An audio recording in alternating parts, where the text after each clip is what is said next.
एका छोट्या गावातला विनायक स्वभावाने शांत, मेहनती, पण गेल्या काही महिन्यांपासून आयुष्याने त्याला अक्षरशः गुडघ्यावर आणलं होतं. नोकरी गेली होती, घरात कर्ज, आई आजारी आणि ज्यांच्यासाठी आयुष्यभर धावपळ केली तीच माणसं आता त्याच्याशी 4 शब्द प्रेमाने बोलायलाही तयार नव्हती. त्या दिवशी तो शहरात मुलाखतीसाठी गेला होता. सकाळपासून उपाशी पोटी फिरून फिरून थकला होता, पण पुन्हा एकदा निराशाच हातात आली. आम्ही तुम्हाला कळवतो.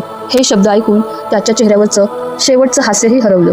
संध्याकाळ झाली, पावसाचे थेंब सुरू झाले आणि मनात हजारो विचार घेऊन विनायक स्टेशनवर पोहोचला. तो धावतच प्लॅटफॉर्मवर गेला, पण समोरच ट्रेन सुटत होती. त्याने हात केला, थांबा थांबा, पण ट्रेन वेगाने निघून गेली. क्षणभर तो तिथेच थांबला. मोबाईलची बॅटरी संपलेली, खिशात फक्त 20 रुपये आणि शेवटची बससुद्धा निघून गेलेली.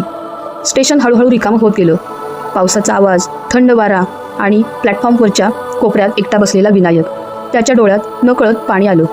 तो मनातच बोलला, स्वामी, खरंच असाल ना तुम्ही तर आज मदत करा. आता माझ्यात ताकद उरली नाही. हे बोलून तो बाकावर बसून राहिला. काही वेळाने त्याला कोणाच्या तरी पावलांचा आवाज ऐकू आला. त्याने वर पाहिलं. समोर एक वृद्ध माणूस उभा होता. अंगात साधा पांढरा जब्बा, डोक्यावर ओला टॉवेल, पायात चप्पलही नीट नव्हती, पण चेहऱ्यावर विलक्षण शांतता होती. त्या वृद्धाने विचारलं, बाळ, एवढ्या रात्री इथे एकटाच का बसलास? विनायकने हसण्याचा प्रयत्न केला. काही नाही काका, ट्रेन चुकली. आता घरी जाण्याचा मार्ग नाही. वृद्ध शांतपणे त्याच्याकडे पाहत म्हणाले, घरी जायचंय ना? चल, मी सोडतो. विनायक दचकला. नको काका, तुम्हाला त्रास होईल. वृद्ध हलकंसं हसले. कधी कधी देव माणसांच्या रूपातच मदतीला येतो. चल. त्या शब्दांनी विनायक क्षणभर थांबला. का कुणास ठाऊक, पण त्या माणसाबद्दल त्याला भीती वाटत नव्हती. उलट मनाला एक वेगळीच शांतता जाणवत होती. स्टेशन बाहेर एक जुनी काळी रिक्षा उभी होती. विनायक म्हणाला, काका, पण माझ्याकडे पैसे नाहीत. वृद्ध म्हणाले, तू बस आधी. रिक्षा सुरू झाली. रात्र खूप गडद होती. रस्त्यावर फारशी माणसं नव्हती, फक्त पावसाचे थेंब आणि रिक्षाचा आवाज. थोडा वेळ शांततेत गेला. मग वृद्ध म्हणाले, इतकं दुःख मनात साठवून ठेवू नकोस बाळा. संकट कायमची राहत नाहीत. विनायकच्या डोळ्यात पुन्हा पाणी आलं.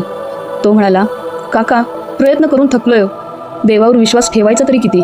वृद्ध शांतपणे म्हणाले, देवावर विश्वास ठेवायचा नसतो बाळ, अनुभवायचा असतो. हे ऐकून विनायक गप्प झाला. त्या माणसाच्या प्रत्येक शब्दात एक वेगळी ताकद होती. रिक्षा गावाबाहेरच्या रस्त्यावर आली. अचानक समोर मोठं झाड रस्त्यावर पडलं होतं. रस्ता बंद. विनायक घाबरला. आता काय करायचं? वृद्ध रिक्षेतून उतरले. विनायकलाही वाटलं आता खूप वेळ. इथून पुढची कथा आपल्या चॅनेलवर जाऊन आपण पाहू शकता.